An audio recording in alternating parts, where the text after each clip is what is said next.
Hello, hello, hello, everyone. I am Felicia Terry. I'm a real estate agent with eXp Realty, and today we're going over the guide for home buyers. Thank you all so much for tuning in. If you haven't already, be sure to subscribe to my YouTube channel so that you can stay abreast of what information I am sharing. I love to share different house tours and just everything dealing with real estate. About your realtor, who is Felicia? I've been a realtor for 7 years now. I primarily specialize in new construction homes, as well as first time home buyers. However, I've helped people sell their homes. I've helped people get into rent to own properties. I've done a lot of different things dealing with real estate, foreclosures, probate, you name it. But most of all, I am very, very passionate about educating my clients so they can confidently and successfully make one of the most important investments of their life.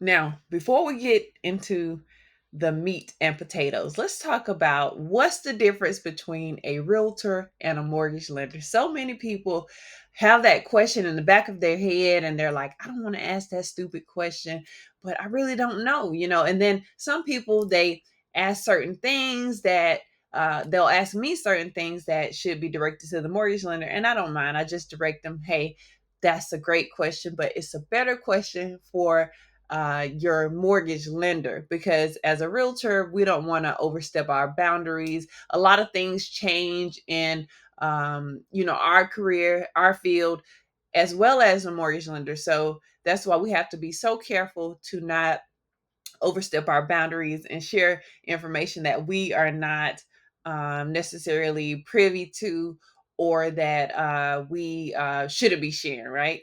So, realtor, what is my role? My role as your realtor is to facilitate the buying and selling of a property. So, some of the things that we'll do will be the market analysis. I'll help you find suitable homes, help find the suitable homes for you. So we'll go over what your needs and wants are. We'll decide what the deal breakers are, and then from there I'll start sending you property listings based on that, and then we'll fine tune as we go forward, and you are able to see some of the properties that are listed on the market. I'll arrange and conduct property viewings for you. I represent clients in negotiating offers and counter offers, manage contracts, offer advice and guidance throughout the entire buying and selling process. Now, your mortgage lender, on the other hand, he or she will provide financial financing for property purchases. He'll advise his clients on available mortgage options, help clients get pre-approved for a loan amount. So that way, when you have that pre-approval, we can go out shopping. That's the fun part. Everybody loves the shopping part. Yes.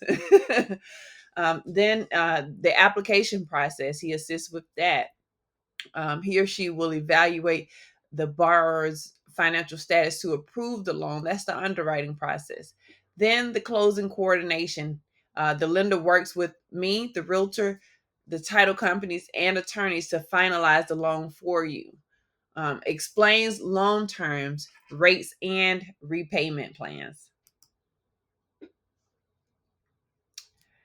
So, what are the steps? This is the timeline right here built out just for you so that you can know exactly what should be happening during each part of the home buying process. So the first step is to get pre-approved, right? We just talked about that, get pre-approved. So that way when we go out shopping and we find the home of your dream, we can just hand over that pre-approval letter to the seller, well, the listing agent, and then the seller will get it and they'll say, "Yeah, I accept this offer," or "No, we'll negotiate," right? But that's the first step. Then the second step would be to meet with your realtor to discuss your wants and need to make the plan for success. All right. So you get pre approved, then you reach out and say, "Hey, Felicia, I have my pre approval letter. I'm ready to work with you as a real estate agent. and go out and find the home of my dream, girl. What do I need to do? From there, we'll tour homes. I always tell people, if I show you over 7 homes, that means I missed something somewhere. I'm not doing my job accurately. So we need to revisit. We need to sit back down, whether that's over a Zoom with coffee or just over the phone, and go back over your needs and wants and make sure that we're honing in on exactly what you want, because time is money. And most pre-approvals letters will last anywhere between 30 and 90 days. So we want to make sure that we are really, really fine tuning and finding exactly what you need. We'll use this time to perform inspections. Um, your lender will order an appraisal. Work with me, your realtor, to know what inspections you may want or need to schedule and pay for. From there, making final negotiations and repair requests. Yes. So once we have that inspection report, we can go in and decide what it is that we want to ask the seller to repair. Do we want to just get, some seller credits, and those are things that we will talk about further along in the process just as well. Next step is to work with your lender and realtor through the process to make sure all necessary documentation has been provided. Be prepared for underwriting to request additional documentation before getting the clear to close. A lot of people say, I thought they had everything they need. Nope. Until you get those keys in your hands, you may have to submit additional paperwork throughout the process, especially if we're leaning closer to the 90 days, the 60 and the 90 days of your pre-approval letter, because a lot of things change. So that's why when you get that pre-approval letter, you got to be ready. That means that you're ready to move forward, and all you need is the perfect guidance from your realtor and your lender. Okay. Owning versus renting. What are the pros and cons of owning versus renting? So let's talk about the pros of renting first. Lower insurance costs. Renters usually pay lower insurance premiums compared to landlords who covers the structure. Lower initial costs typically requires less upfront money for deposit and fees. I think the going rate right now is 2 or 3 times the monthly payment is your not down payment, that's when you own a home, but your deposit is what you have to put up. So it's typically less than what you would have to pay if you were purchasing a house and putting a down payment. Maintenance responsibility is usually the landlord's responsibility, so you don't have to worry about that. The cons: landlords may impose restrictions on activities such as hosting guests, subletting, or running a home business, limiting renters' lifestyle choices. Lack of investment. Of course, your rental payments does not go towards the purchase of a home. You are renting for where you lay, but it does not go to you. You will not be able to sell that house once you leave. The rent may increase. Landlord can raise the rent at any time, impacting your budget. Okay. Own. What are the pros? Yay! We love to own. It's, of course, an investment potential. Real estate historically appreciates over time, um, offering the potential for long-term investment growth and financial security. Stability provides long-term stability. Personalization. You can change things however you want to in that house. It belongs to you. The cons: financial responsibility requires financial commitment for mortgage payments, taxes, and maintenance. Less flexibility. Selling a home can take time and may incur costs. Unless it was during the pandemic. I mean, those houses were selling like hotcakes, right? Market risk. Again, property values can fluctuate. We talked about the appreciation over time, but sometimes it can go down, just like, when the market crashed back in '08. Who knows when the market will crash? At the end of the day, owning a home is a great investment, one of the hugest investments you'll ever make in your lifetime. Home buying myths. You need a perfect credit score to buy a home. These are all things that people think but they don't really know. They assume, but they don't really know. You need time to market the perfectly. You need to time the market perfectly to buy a home. Well, the great thing is that interest rates just dropped, guys. So it's a great time to buy right now. Renting is always cheaper than buying. You should avoid buying a fixer-upper. I can only own one home at a time. It must be a single family home. Not necessarily true. And that is one thing you want to talk about if you're interested is, you want to talk about that with your lender. I can use the cash I have saved at home to put toward my closing costs and down payment. I need a 20% down payment. Mm-mm-mm. There are loans out there where you could put a 3% down payment. Heck, USDA, you can get a 100% loan with USDA in qualified areas. So you want to look into that just as well. Again, that's the lender's lane. Now, 6 months before you are wanting to purchase a house, highly recommend that you monitor your credit score. You can use free tracking systems like Credit Karma to take a look at it and make sure that anything that you're not aware of, you can go ahead and start disputing those things and cleaning up your credit, because we know that the higher your credit score is, the better your interest rate will be. How can I improve my credit score? These are just some of the tips, guys. And if you want to just screenshot them, you can do that, or you can pause this video recording here to get that. But these are just some of the tips that we like to give when you are trying to improve your credit score, but you don't necessarily want to hire anybody, a credit repair company, or you feel like, well, I have a qualifying credit score. I just want to increase it a little bit more to make sure that my interest rate is good. Well, that's fine. Here are some things that you can do. You can keep your balance at or below 20 to 30% of your limit, closer to the 20%, a little bit lower if you can. If you are trying to gain points quickly, reduce balances to 10%, right? We just talked about that. If you have more than multiple credit cards, focus on getting the balances to $0 on all but 2 credit cards. Ask a family member or friend to be an authorized user on one of their credit cards, only if it is in good standing, though. And alternatively, you can apply for a secured credit card. If you get on someone's a card by becoming an authorized user, guys, their good standing is going to affect your credit and should increase your score just as well. Okay. It really depends on where you are. Again, that's really not my lane, but these are just some of the tips. Now, do not sign to a card that carries a high balance over 20 to 30% of the limit, or has ever had late payments, or was recently opened. You don't want to be on those cards. It's going to hurt your credit score. It's not going to help your credit score.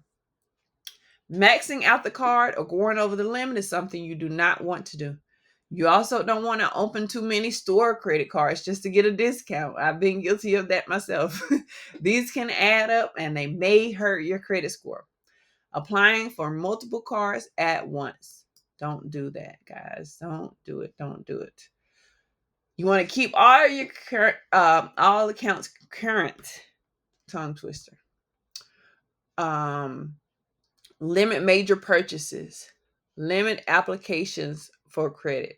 Okay, if you don't necessarily need it, don't apply for it. Especially if we are under contract, if we're working, if we are, in an actual deal, real estate deal. You do not want to be out here applying for anything. Okay, it's definitely going to hurt you. It's going to hurt your DTI. It's also going to hurt your credit score. What will a lender evaluate? Your lender is going to evaluate your employment history. Minimum of 2 years are required.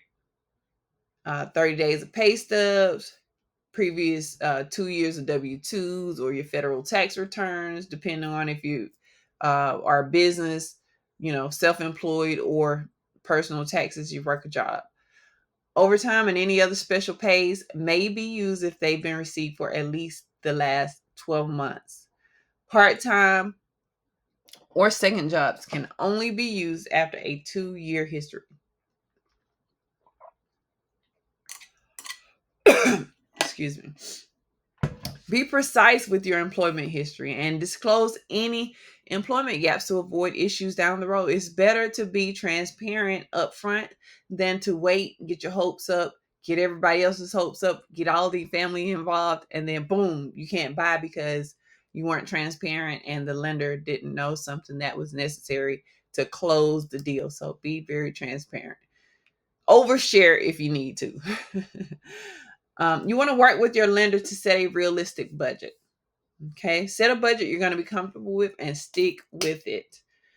Allot a monthly budget for utilities, food, and other monthly expenses along with your mortgage. Okay, don't just think about the mortgage. You still got to eat, you still need lights, water, all that other good stuff. After that, it's time to go house hunting. Yay! All right, so once we discuss your needs, preferences, and other preferred home criteria, that's when we'll go out and go home shopping. I'll send you a few properties and you'll let me know what you think. You might send me some. You're probably going to go with the one I sent you, but yeah, that's another story. And from there, we will get a deal locked in. Yes, yes, yes, yes. All right, so we'll make the offer. Once you find a home that meets your criteria, we'll make an offer that is neither too low or too high. I'm kind of getting ahead of myself, as you can see here. Just, I always telling you the next step before the next step gets here. The first thing you want to do is ask your agent to compare recently sold homes nearby to determine a fair price offer.